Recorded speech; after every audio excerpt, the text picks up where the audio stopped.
Morning and welcome to Over the Target. I'm Lee Smith. We've got a great show today. In lieu of my introduction, I'm going to let our guest today introduce himself. I'm going to read a little bit, a few short passages from his book, and I'm going to hold this up here. This is Kevin Slack, War on the American Republic. This is a phenomenal book. Let me just read a couple passages. I think you'll see why this is going to be a great talk, why it's a great book. Let me go. Claiming the authority of science and identity politics, an increasingly incompetent, corrupt, and degenerate ruling class seeks to use despotic measures to manage and subdue the populace. With the rise of this ruling class, the United States stands on the brink of a return to an ancient politics, the one our founders knew all too well, between a decadent elite living in gated communities and a degraded, vulgar mob of dependents. This class of cosmopolitans, using the intrusive powers of the state, manages imperial decline. But this push to kleptocracy was predicted by the American founders, who themselves revolted against a world empire. And there is hope for those who choose liberty over tyranny. A new right, sick of the ruling class's treachery, has only begun to rise up to fight for the American way of life and to conserve the American people. Wow, Kevin Slack, thank you. That's great stuff. The assessment is brutal. The prose is astonishing, and your conclusion is optimistic. So let's get into it. First of all, let's start with your conclusion, since it's optimistic, and then let's go into where your assessment comes from, what you're looking at, and where our problems start as America. Kevin Slack, thank you so much again for being here this morning. It's good to be here. I think I'm optimistic in part because, well, I'm at Hillsdale College. I see young people who they're aware of the dilemmas that they face, and they're clear-eyed about the kind of despotism that they see. COVID, I think, went a long way to demonstrate this. So one of the core problems is that we've lost our understanding of what it means to be citizens, which is to say that the people are actually sovereign, that all the laws that are passed are by their own elected representatives. And what we see is rather there's a control by an elite class, several thousand people who make all the most important decisions in the country. And that the older institutions, which you'd call the folkways of a people, the traditions, the private associations, the schools, the families, that these are all areas in which that elite class is claiming the right to make decisions for Americans themselves and to degrade them, particularly in the realm of the family. If you look at, the LGBTQ, the whole transgender movement, what's become apparent is that this is really about controlling children, about exercising power over private spaces that people used to exercise freedom in. So one of the reasons I'm optimistic is that you could say that the battle lines are so clearly drawn that I don't think you can look at this ruling class any longer and say, well, they mean well. Remember, there's the old talking point about liberals. What they mean well, and they don't mean to achieve the ends that are actually that they're right. And I think now you see, this is especially under COVID. And you look at the George Floyd riots, you see this is actually what they intend to do, and there was no area of freedom, what our founders would have called natural rights, that is safe from this. If you look at freedom of speech, freedom of assembly, freedom of press, the censorship that is accompanied monopoly capitalism, and so I think a young generation of those on the right. They realize the stakes, and so they're clear-eyed about it. And I go back to when I was younger in the 1990s and the early 2000s. There are all kinds of talking points conservatives had that I think have fallen flat. And so in the book, I describe it as the old gods are dead. And so if you look at these issues like free trade or neoconservatism, the constant attempt at regime change that we see in Iraq and Afghanistan, or meddling in Ukraine, and immigration, that those old conservative talking points no longer appeal to the base. And so there has to be a reworking of the Republican Party and the principles that it espouses. I'm very happy for your optimism, and it's great. You're looking at younger people, extremely talented and intellectually gifted younger people as well, ambitious, cheerful. But part of the campaign of the kleptocracy that you describe here, a large part of their campaign is demoralization and desecration. So it's caused a lot of despair as well. It's not just what they're doing; it's part of the it's part of their messaging campaign. I guess it's information warfare. But you think that that they are creating so Yeah. much havoc that people are starting to see through it, and people aren't despondent. They're actually like, no, we can do something. We can change. We can change. We can change the way this is going. Well, I don't want to say that conservatives should be optimistic. Mm. Simply, one of the ways that I put this is I've got 5 kids. Mm. I can't afford to be pessimistic. What am I supposed to say to them? Well, I bequeath to you slavery, children. And Right. go No, conserve your no, that's a very nice way to put it, and I think that is the way a lot of Americans feel. It's like, well, what am I going to do? It's like yeah. I have children. I have my my a legacy I have to hand down. What I'm going to say? What am I going to say? Let's pack it up, guys. This is no good anymore. We're And going to see if we can get into Hungary. See what Victor Orban that's right. says. Where are you going to move to? And it's Right. also the case that Right. if your ancestors came here, no matter when, this is your Yeah. country, right? You're not Right. leaving anywhere. You're not giving this place up. And so I Yeah. think one of the focuses of almost all conservatives now is on local politics. Hmm. We see this here in Hillsdale. So Hillsdale County went 75% for Donald Trump, and yet there's a very well-organized progressive opposition that will show up to all the library board meetings, to the city council meetings. And so we've had to counter-organize. And now you have these conservative groups of mothers and fathers who show up and they say, no, we're not going to tolerate this in our town. And I think we saw that in a place like Hillsdale during COVID. So one of the reasons the lockdowns weren't effective here is because many of the local positions were held by conservatives. And so the prosecutor, the sheriff's department, they all said, we're not going to enforce these. Or if you have us enforce these, then you have to apply them to Home Depot as well.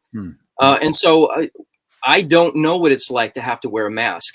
I did it once. God bless you. Yes. To a funeral in California, but that's and here we're in Michigan, which is very much becoming a blue state because of the electoral politics here and the board that they created for districting.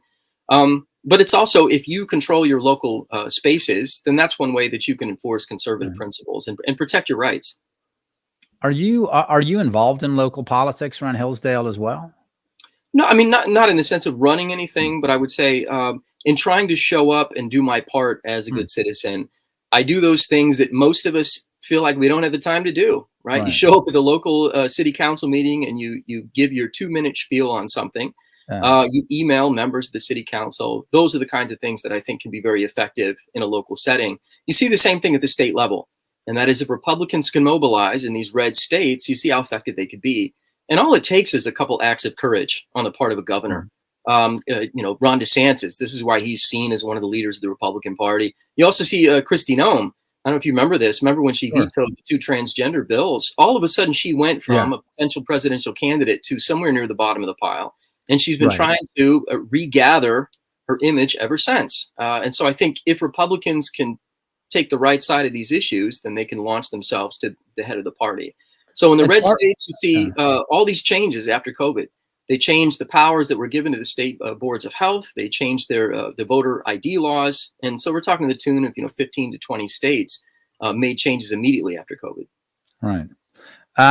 I've seen it in my neighborhood. We moved from the DC area to South Carolina a couple of years ago. Okay. And a lot of other people who moved down here. And I see a lot of involvement, people who've been, knocking themselves in the head saying, I got to get involved on the local level. They're actually showing up. What I want to ask is how we got to this place. And you and I spoke briefly before about the significance of the 60s and 70s. So I'd love to dive in there and get a sense of how that shaped where we are today. Sure. So when we use the word liberal today, it's almost always referring to those who tend to be on the left. Historically, the word liberal refers to the mid-century liberals from about 1933 to 1969. I call them, the Leave It to Beaver Society. So there are many ways in which this generation was decent, but they also believed in a planned economy. You see this in all the governmental programs in the 1960s, and in adjusting citizens and stripping away, say, the republicanism that they had been accustomed to. The idea that their elected representatives actually wrote and read and passed the bills that were law in the country. And so this 1950s society tended to be more socially moral. They talked about sex, but didn't act on it. That was part of in the Freudian tradition, what was called renunciation. So if you look at any of the movies of the 1950s, very sexual, very erotic, and yet you don't see, the graphic nudity and all the things that you would see today. So the 1960s radicals weren't protesting against the American founders. They were protesting against what they called liberalism or corporate liberalism. And that was against that 1950s liberal society in which the economy was planned through what were called primarily through the big six regulatory boards and commissions that were regulatory boards that would hand down rulings as to whether the largest producers were compliant with the rules that they had passed. And the 60s radicals did have a point, and they said, well, this is state capitalism. And so you have corporations that have far too much influence. On the one hand, there was also a social revolt, and they looked at all the institutions of liberal society, such as, the nuclear family, right, which is a derisive term to talk about atomized human beings. And they said, well, they're sexually repressed. They have fascist personality types, right? That's from 1949, the authoritarian personality. And so they're protesting to overturn all of American society. For example, feminism before had been about, trying to win different spots in occupations in which women were barred. But when you get to the late 60s and the early 70s, very clearly there are institutional changes being forwarded, such as the introduction of no-fault divorce, that intentionally are there to destroy the nuclear family. And all the states by 1983 or 4, except for one, had introduced no-fault divorce explicitly to destroy the nuclear family. I didn't know that was really the intention. That was the design. Can you elaborate on that a bit? Sure. There was a feminist, Herman Hill Kay. There's a piece I even assigned to my students from 1972, I believe. And she helped write the uniform law that states would borrow from to pass at the state level to introduce no-fault divorce. And she's very clear there that this is a way to challenge the liberal mode of divorce. As a kid, my mother used to watch Perry Mason reruns. And at Perry Mason, it always started off with somebody two-timing somebody else, and they would hire a private detective to go get evidence of somebody cheating. Well, why? Well, you had to prove fault. Now, you could cook up the evidence for fault, but in what was called by the liberals, there was a jurist named Max Reinstein. He said this was the democratic compromise. It was inconvenient to get the evidence of fault for a divorce, but it meant that the misbehaving party had to pay. And so while divorce rates remained relatively low at the time, so they'd increased over the last 50 years, but they're about 20%, and they settled down to the 20% level. The radical feminists, like Herman Hill Kay, said, no, we don't want the democratic compromise because that's presupposing women are better off if they're married. And the whole point of divorce is to get adults remarried, right? So we want to maintain this nuclear family. And so she goes through and systematically lays out why it is that no-fault divorce is important in destroying this oppressive institution. And so you see that among many feminists at the time. It was very effective, right? After no-fault divorce rates 50% by the 1980s.